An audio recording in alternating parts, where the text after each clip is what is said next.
भारत माता की जय, भारत माता की जय, इनकिलाब जिंदाबाद, इनकिलाब जिंदाबाद। अरे कोण म्हणतंय देत नाही, घेतल्याशिवाय राहत नाही, कोण म्हणतंय देत नाही, घेतल्याशिवाय राहत नाही। शिक्षक समन्वय संघाचा विजय असो, शिक्षक समन्वय संघाचा विजय असो। बोलो भारत माता की जय, बोलो भारत माता की जय। बहुत बहुत शुक्रिया, धन्यवाद काजी सर।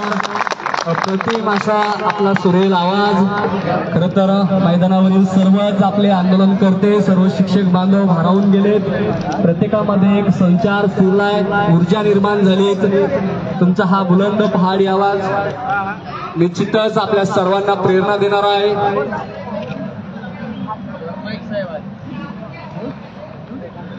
आदरणीय अमरावती विभागाचे शिक्षक आमदार माननीय सरनाईक साहेब, किरणजी सरनाईक साहेब या ठिकाणी आले आहेत। त्यांचं सुद्धा आपल्या या शिक्षक समन्वय संघाच्या या विचार मंचावर आपण टाळ्या वाजवून स्वागत करूया। खाली बसून घ्या, सर्वांनी खाली बसून घ्या, कृपया आपण सर्वांनी खाली बसून घ्या। हो भाई, खाली बसा, खाली बसा, कोणी सुटू नका।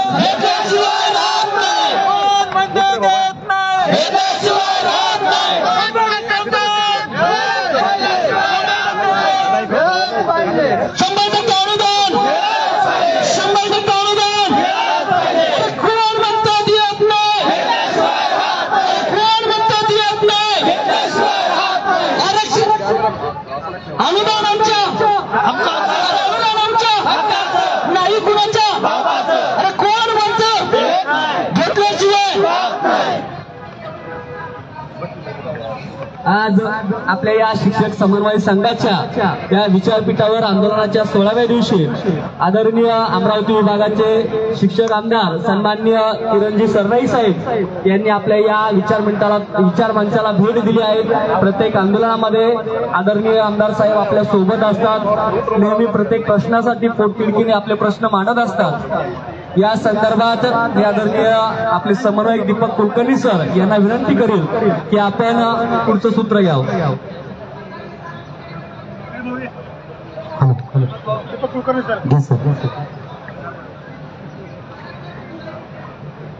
शिक्षक समन्वय संघाच्या या पॅन्डॉलमध्ये या विचार मंचावर आपल्या सगळ्यांचे मार्गदर्शक एक संवेदनशील व्यक्तिमत्व म्हणून त्यांच्याकडे बघितलं जातं असे अमरावती विभागाचे शिक्षक आमदार किरणजी सरनाईक साहेब यांचं दुसऱ्यांदा या पेंडॉलला या आंदोलनादरम्यान भेट दिलेली आहे। याचमुळे मी म्हणतो की आपल्या जे काही वेदना आहेत, आपल्या ज्या काही संवेदना आहेत त्यांच्यापर्यंत पोहोचतायत, ज्यांच्यापर्यंत आपल्या संवेदना पोहोचतायत ते जिथे येतात आणि आपली विचारपूस करतात। दुसऱ्यांदा भेट दिली याचा अर्थ आपल्या संवेदना त्यांच्यापर्यंत जाऊन पोहोचतायत। साहेब, दुर्दैवाने मला वाटतंय आंदोलनाचा 16वा दिवस आहे, हजारो बांधव इथे येतात, बसतात, जातात। शिक्षकाकडे उपद्रव मूल्य नसल्या कारणाने 16व्या दिवसापर्यंत या शासनानं, या निगरगट्ट शासनानं आतापर्यंत डेलिगेशन दिलेलं नाही। माजी आमदार येऊन गेले, आजी आमदार येऊन गेले, काही मंत्र्यांचे पीए येऊन गेले, पण या शिक्षकांच्या ज्या काही भावना आहेत तिथपर्यंत पोहोचू शकले नाही आणि पोहोचू शकले असतील तर त्यांनी समजून घेऊ शकले नाही। दुर्दैवानं आणि खंत म्हणून तुमच्यापर्यंत तुमच्या पुढे व्यक्त करावं वाटतं, कारण 16 दिवस जर इथे लोक बसलेले असतील आणि अजून जर शिक्षण मंत्री जर डेलिगेशन देऊ शकत नसतील यापेक्षा दुर्दैव ते काय। साहेब, मला वाटतंय शिक्षक आमदाराचे जे काही आयुध आहेत, आतापर्यंत इथे 4-5 शिक्षक आमदार येऊन गेले, 5 शिक्षक आमदारांनी आमच्या वेदना ऐकल्या, प्रश्न तर सांगायची गरजच नाही।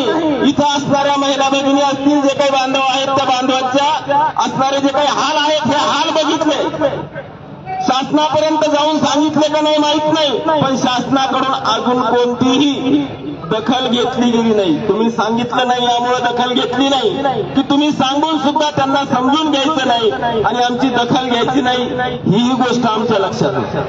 तुम्ही जर तिथे जाऊन सांगितलं असेल आणि शासनाने जर दखल घेतली नसेल तर तुमची सुद्धा मध्यस्थी साहेब व्यक्तिगत घेऊ नका. तुमची म्हणजे सगळे शिक्षक आमदार 5 जण येऊन गेलेले तिथं, अजून 2 जण यायचे राहिलेले. या 5 जणांची मध्यस्थी, 5 जणांच्या शब्दाला किंमत नाही. एक शिक्षक आमदार लाख शिक्षकाचं प्रतिनिधित्व करतोय. 1 लाख व्यक्तीचं प्रतिनिधित्व करणारा जो काही व्यक्ती आहे त्या व्यक्तीच्या शब्दाला जर इथे किंमत नसेल तर आता शब्दानं, बोलल्यानं आणि उगाच आपण त्यांच्याबरोबर चर्चा करण्यानं मार्ग सुटणार नाही असं आम्हाला वाटायला लागलेलं आहे. आमचं उपद्रव मूल्य इथं कमी असल्यामुळे कमी आहे, त्यामुळं आम्हाला ताकद देण्यासाठी इथं 10,000 15,000 लोक जर जमले असते तर प्रश्न सुटला असता. आम्हाला 10, 12, 15,000 आता प्रश्न सोडवायचा नाही, आम्हाला लाखानं प्रश्न सोडवायचा. तुम्ही इथं एकटे बसले साहेब तर 1 लाख लोक बसल्यासारखी परिस्थिती.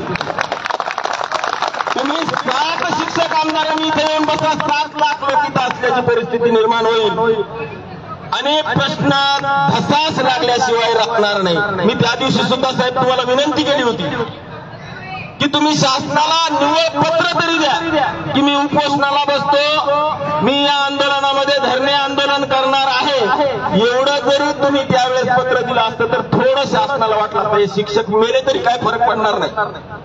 पण त्यांच्या मधला असणारा व्यक्ती जर स्वतः क्लेश करून घेत असेल तर त्या क्लेशाची जाणीव त्यांना होईल असं आमची धारणा आहे. अजून काही माहित नाही क्लेशाची जाणीव त्यांना होईल की नाही.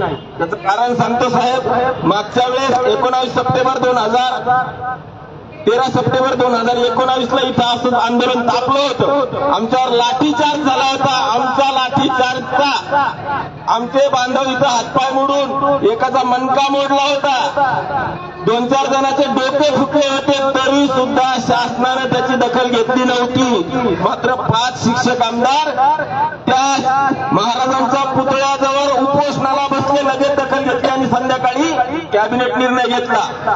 त्यामुळे आम्हाला माहिती आहे आमच्या या लोकांपेक्षा तुमची ताकद मोठी आहे आणि ती ताकद आम्हाला भेटली पाहिजे. आपण आज बसा किंवा उद्या सकाळपासून आमच्या सोबत इथं उपोषणाला बसा. उपोषण आम्ही तुमच्या वयोमानानुसार म्हणणार नाही, तुम्ही उपोषणाला बसा. मात्र धरणे आंदोलन महाराजांच्या पुतळ्याजवळ करा किंवा इथं येऊन तुम्ही आंदोलन करा, एवढीच विनंती करतो. आणि इथे जे काही बसलेले बांधव आहेत, भगिनी आहेत, यांना आपण संबोधित करावं अशी विनंती करतो.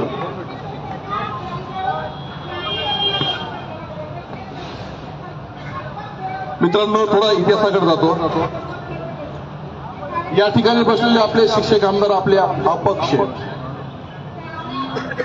त्यांचा कोणत्याही पक्षाशी संबंध येत नाही. आजचा सत्ताधारी हा उद्याचा विरोधक आहे, आजचा विरोधक हा उद्याचा सत्ताधारी आहे. म्हणून ते तितक्याच ताकदीने लढू शकतात. त्यांना सत्ताधारी सुद्धा म्हणू शकत नाही की तुम्ही विरोधी पक्षाचे आहेत आणि विरोधी पक्षाचा विषयच नाही. आम्हाला आदर आहे माननीय मुख्यमंत्री एकनाथजी शिंदे यांचा, आम्हाला आदर आहे माननीय देवेंद्र फडणवीस यांचा, आम्हाला आदर आहे अजितदादा यांचा, कारण त्यांच्याही काळात एक टप्पा वाढलेला आहे. आम्हाला आदर आहे माननीय आमच्या शिक्षण मंत्र्यांचा. विषय असा येतो बघा, आपण त्यांचं नेहमीच गुणगान गातो. 1160 दिले, 1160 दिले, 1160 दिले. महाराष्ट्राच्या इतिहासामध्ये शालेय शिक्षण विभागाने कुठल्याही प्रकारे आतापर्यंत एवढी रक्कम दिली नाही. आम्हाला आदर आहे, आम्ही तुमचा सन्मानच करतोय. पण एक गोष्ट लक्षात घ्या, कायमचा सुरू झालेला प्रवास आणि कायम शब्द निघाल्यापर्यंतचा प्रवास. आज जे तुमचं सरकार आहे, इथं मी या ठिकाणी मी व्यक्तिशः पक्ष म्हणून टीका करत नाही. माझा माननीय शिक्षण मंत्री, दोन्ही उपमुख्यमंत्री आणि माननीय मुख्यमंत्री यांचा माणूस म्हणून माझं समर्थन आहे, पक्ष म्हणून नाहीये. मी कोणत्याच पक्षाचं समर्थन करत नाही, ना भाजप, ना शिवसेना, ना राष्ट्रवादी, ना काँग्रेस, ना वंचित, कोणताच पक्ष नाहीये. माझा पक्ष फक्त हा शिक्षक, हाच माझा पक्ष आहे. कारण मी थोड्या वेळापूर्वीच म्हटलं की आजचा सत्ताधारी उद्याचा विरोधक आहे, आजचा विरोधक हा उद्याचा सत्ताधारी आहे. म्हणून आजपर्यंत शिक्षक समन्वय संघाच्या माध्यमातून नॉन पॉलिटिकल ऑर्गनायझेशन म्हणून आपण काम करण्याचा प्रयत्न केलाय आणि ते टिकवण्याचा प्रयत्न आजही केलाय आणि उद्या होईल.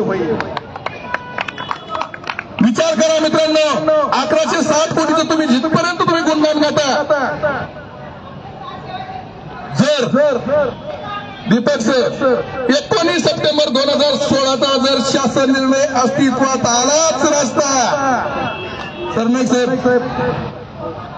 हे पाप बंडखोराचं कोणत्या सरकारचं, कोणत्या पक्षाचं, हे मला तुम्हाला सांगायची गरज नाही. पक्षाकडे म्हणून या ठिकाणी मी तिला करत नाही. माध्यमिक प्राथमिकचा शब्द, कायम शब्द 2009ला काढला गेला. तिथून पुढे आमच्या ज्युनियरच्या आयुष्यातली 5 वर्ष वाया गेली. 2014ला उच्च माध्यमिकचा कायम शब्द काढला गेला. आयुष्यातले 5 वर्ष मग त्याची किंमत काय आहे? उच्च माध्यमिकच्या शिक्षकांना ओळखायला सांगा, त्यांना विचारा. जर प्राथमिक माध्यमिक आणि उच्च माध्यमिकला आणि वरिष्ठ महाविद्यालयाला आपले सहकारी भेटले, त्यांचा 301वा दिवस आहे, त्यांचं मी अभिनंदन करणार नाही, पण 301 दिवसापर्यंत आंदोलन चालतं. हे शासनाचं दुर्दैव आहे की हे 301 दिवसामध्ये सुद्धा त्यांच्या निर्णयापर्यंत पोहोचत नाही. जर तुम्ही कायम शब्द सोबत लावताय तर कायम शब्द सुद्धा सोबत करायला पाहिजे. शालेय शिक्षण विभागाच्या अंतर्गत प्राथमिक माध्यमिकचा अगोदर काढला, उच्च माध्यमिक काही हरकत नाही, आमचं त्यावर काही म्हणणं नाही. पण 14 पासून सुरू झालेली प्रक्रिया, त्यावेळेच्या शासन आदेशामध्ये केलेले जे काही शब्दप्रयोग आहे, 14-15ला 20%, 15-16ला 40%, असं आपण 2018 पर्यंत 100% आलो असतो. उपकार तावडे साहेबांचे. आजही सेवा सदन नावाचा जर शब्द ऐकला तर अंगावर काटा येतो. इच्छा होत नाही आजपर्यंत या सेवा सदनाला नंतर पुन्हा जाण्याची हिंमत झाली नाही. आज 1160 कोटी दिले तर हे गुणगान गातच आम्हाला आदरच आहे. पण 19 सप्टेंबर 2016चा जर शासन निर्णय तुम्हीच लावला नसता तर ही आज वेळ आली नसती. हे सुद्धा गोष्ट तितकंच लक्षात घेणं गरजेचं आहे. म्हणून साहेब, तुमच्यासारख्या निष्पक्ष असलेल्या शिक्षक प्रतिनिधींची आम्हाला मैदानात गरज आहे. तुमचं वय, तुमची प्रकृती याविषयी आम्हाला आस्था आहे, काळजी आहे. शिक्षक चळवळीतून गेलेला व्यक्ती सभागृहात आम्हालाही आनंद आहे. मी तुम्हाला थोड्या वेळापूर्वी बोलताना म्हटलं, मी कोणत्याही पक्षाचं समर्थन करत नाही ना शिक्षक समन्वय संघ कोणत्याही पक्षाचं समर्थन करत नाही. आम्हाला अभिमान आहे तुमच्यासारखा निष्पक्ष असलेला आमचा सहकारी विधिमंडळात आहे. परंतु कुठेतरी यामध्ये बऱ्याचशा गोष्टीमध्ये साहेब राग मानू नका. आताच कुलकर्णी सरांनी उल्लेख केला, जर शिक्षक आमदार एकत्रित सर्वच येणार नाही, कारण पक्ष जे सत्ताधारी पक्षाचे आमदार आहेत ना, त्यांना ही सत्ताधारी त्या वरच्यांचं त्यांना काहीतरी धाक असेल. तू कसं काय बसला तिथे, बसायचं नाही. मुख्यमंत्री चांगले, शिक्षण मंत्री चांगले, नेहमी आपण उल्लेख करतो. मग यांच्यावरती हे कोणाच्या शिक्षण मंत्री कोणाच्या दबावाखाली काही निर्णय घेण्यास विलंब करत आहेत का? मनात शंका येते आणि या शंकेतून आपल्याला जर वाद काढायची असेल, साहेब वाईट मानू नका. 1 दिवस 2 दिवस जे पॉसिबल होईल ते आता जसे बसलेत ना, तुम्ही सोबत बसावं. साहेब विनंती नाही, मी पाया पडतो, इथे सर्वांच्या वतीने पाया पडतो. जे आपले सहकारी आहेत की तुम्हाला वाटतं की ते तुमच्यासोबत बसू शकतील, आम्ही तर सर्वांना विनंती केली आहे, संपूर्ण महाराष्ट्राला विनंती केली आहे. शिक्षण मंत्र्याचं मत येतं, या ठिकाणी तुम्ही शालेय कामकाजाच्या दिवसामध्ये तुम्ही आंदोलनाला बसलाय, पण या ठिकाणी शिक्षण मंत्र्यांना एका गोष्टीची मी या माध्यमातून जाणीव करून देऊ इच्छितो. लक्षात येत नाही कोणती आहे? आपण प्रत्येक दिवशी आपण आवाहन करतोय. कोण करतोय? इथे मंचावर बसलेला प्रत्येक समन्वयक, समोर असलेला प्रत्येक समन्वयक. मुख्य समन्वयक हा शब्द मी कधीच वापरत नाही, लक्षात घ्या. इथं बसलेली जी लायकी ती तुमची आणि तुमची लायकी ती इथं बसलेली लायकी आहे. मुख्य हा शब्द काढून टाकायचा. मला तो मान्यच नाही. पोस्ट मध्ये सुद्धा असं कुठे सोशल मीडियावर शब्द प्रयोग येत नाही. तुमच्यासारखे आम्ही आणि आमच्यासारखे तुम्ही, इथं कोणती गोष्ट नाहीये. मला एवढं म्हणायचं, अभ्यासक्रम उत्तरार्धामध्ये आहे, आम्हाला ती काळजी आहे.